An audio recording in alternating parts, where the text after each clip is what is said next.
હર્ષ સંઘવી સાહેબ, ગુજરાતમાં જે કાયદો અને વ્યવસ્થાની સ્થિતિ કથળી રહી છે, આજે તમને એમની વરવી વાસ્તવિકતા બતાવી છે. કારણ કે તમે ગુજરાતના ગૃહ રાજ્ય મંત્રી છો.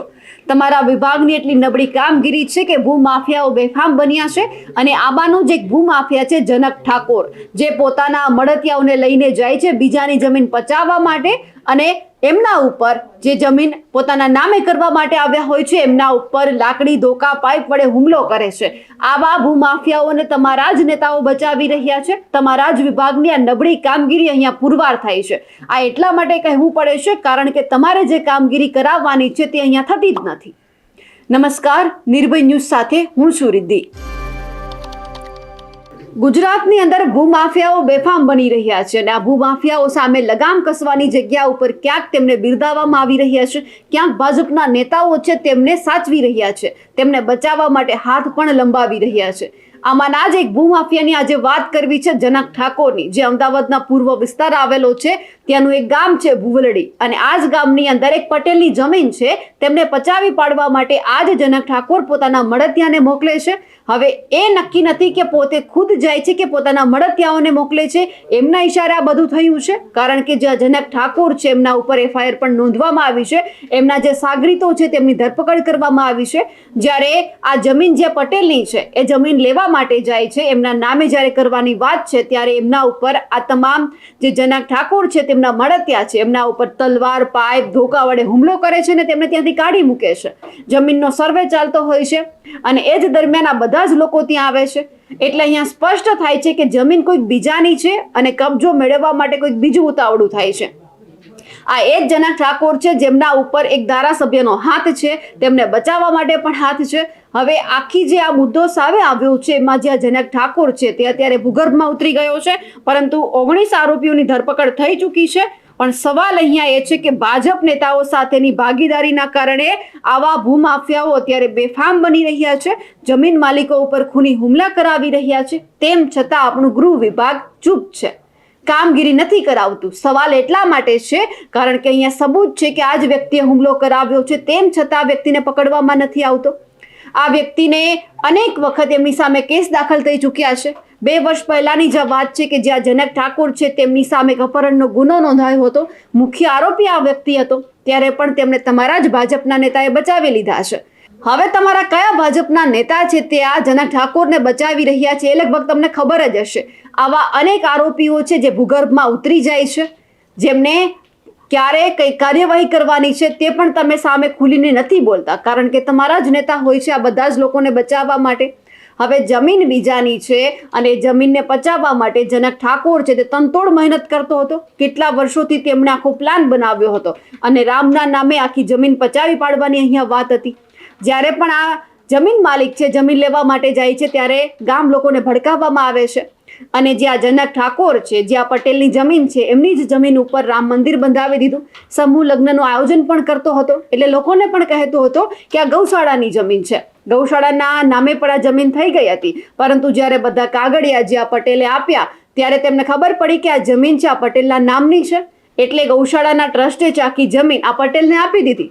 પરંતુ ક્યાંક જનક ઠાકોરને આ બધું પસંદ નહોતું. એટલે જનક ઠાકોરે ગામ લોકોને ભડકાવ્યા અને અહીંયા રામ મંદિર બની રહ્યું છે તો આ લોકોને વાંધો છે, એટલે એમની સામે ગામ લોકોને પણ ભડકાવ્યા. પણ સવાલ એ હતો કે જનક ઠાકોર રામના નામે જમીન પચાવી પાડવા કેમ માંગતો હતો. અનેક વાર અનેક જમીનના મુદ્દામાં આ જનક ઠાકોર સામે આવ્યો છે. અત્યારે તેમની સામે એફઆઈઆર નોંધાઈ ચૂકી છે, એટલે તે ફરી એક વખત આરોપી બની ગયો છે. પરંતુ અવારનવાર જે આ જનક ઠાકોર છે ભાજપના અનેક નેતાને જેને જમીન લેવી હોય, જમીનની લે વેચ કરવી હોય, એમાં બધામાં સંડોવાયેલો હતો. પણ અહીંયા સવાલ એ છે કે કાયદો અને વ્યવસ્થાની સ્થિતિ એટલી કેમ નબળી છે કે આવા જે ભૂમાફિયા છે તે બેફામ બની રહ્યા છે. તેમને કોઈ જ પ્રકારની શરમ નથી. કોઈ વ્યક્તિને મારવા માટે તે જાય છે, તેમના મળતિયાને મોકલે છે. કોઈ જ એમને કાર્યવાહીની બીક નથી. એમના ઉપર કેવા કેસ થઈ શકે છે એમની પણ એમને બીક નથી. એટલે આવા જે ભૂમાફિયાઓ છે તે ફૂલ્યા ફાલ્યા જાય છે અને લોકોને હેરાન કરે છે. પણ સવાલ એ છે કે આવા તમામ લોકોને ભાજપના નેતા કેમ બચાવે છે?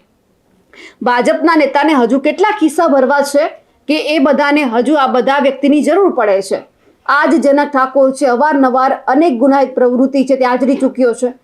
મહિલા સરપંચનો પતિ છે એટલે એ કંઈ પણ કરી શકે એમ છે. એમના થકી અત્યારે કેટલા ભૂમાફિયાઓ આ બધી વાતમાંથી શિખામણ લે છે કે આ વ્યક્તિને કંઈ જ નથી થતું, ભૂગર્ભમાં ઉતરી જઈએ એટલે આપણે બચી જઈએ છીએ.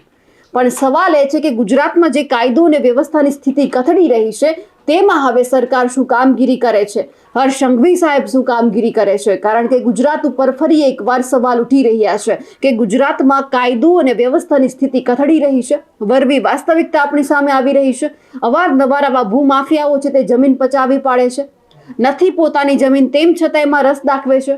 કેટલા પૈસા લોકોને જોઈએ છે એ સમજ નથી પડતી. અવારનવાર ગુનાહિત પ્રવૃત્તિઓ આચરે છે અને પછી ભૂગર્ભમાં ઉતરી જાય છે. લોકોના પૈસાનું ફૂલેકું ફેરવી જાય છે, ભૂગર્ભમાં ઉતરી જાય છે અને સવાલ કરવામાં આવે છે તો કહેવામાં આવે છે કે અમે કામગીરી કરી રહ્યા છીએ. ક્યાં સુધી કામગીરી થતી રહેશે? ક્યારેક તો એ વ્યક્તિને તમે પકડીને બતાવો. હવે વ્યક્તિ પોતાના જામીન અરજી ફાઇલ કરી ચૂકે છે, તેમ છતાં તમે એમને નથી પકડી શકતા. અને આમ તમે કહો છો કે અમે બધા જ વ્યક્તિને પકડીએ છીએ, કાનૂનના હાથ લાંબા હોય છે, પણ ક્યાં? તમારા જ ભાજપના નેતાઓ એમને બચાવવા માટે હાથ લંબાવી રહ્યા છે. તમારા જ ભાજપના નેતાઓના કારણે આ બધા લોકો બચી રહ્યા છે.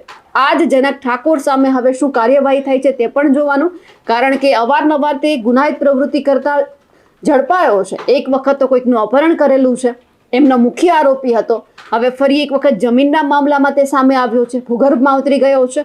તેમના 19 સાગરીતોની તો ધરપકડ થઈ ચૂકી છે. પણ હવે એ જોવાનું છે કે આ જનક ઠાકોરને ક્યારે ગુજરાતની સરકાર અને ગૃહ વિભાગ પકડે છે, કારણ કે સવાલ અત્યારે આખા ગુજરાત ઉપર, ગૃહ વિભાગ ઉપર, હર્ષ સંઘવી ઉપર ઉઠી રહ્યા છે. હવે એ જોવાનું છે કે મહિલા સરપંચનો જે આ પતિ છે જનક ઠાકોર, તેમને હવે કોણ બચાવે છે? કારણ કે ભાજપના નેતા હોય તો તેમને બચાવવાની કામગીરી શરૂ કરી દીધી છે, એટલા માટે ભૂગર્ભમાં છે. પણ એ જોવાનું છે કે ગૃહ વિભાગ કેવી કડક કાર્યવાહી કરે છે અને આ બધા જ નેતાઓને જડબાતોડ જવાબ આપે છે. જો જવાબ નહીં આપવામાં આવે તો આવા અનેક ભૂમાફિયા છે તે સામે આવશે અને અવારનવાર આવી ગુનાહિત પ્રવૃત્તિઓ છે આચરતા રહેશે. અમારા અહેવાલને લઈને આપનું શું કહેવું છે કમેન્ટ કરીને ચોક્કસથી જણાવજો. સાથે જ અમારી નિર્ભય ન્યૂઝ ચેનલને લાઇક, શેર અને સબસ્ક્રાઇબ કરવાનું ભૂલશો નહીં. નમસ્કાર.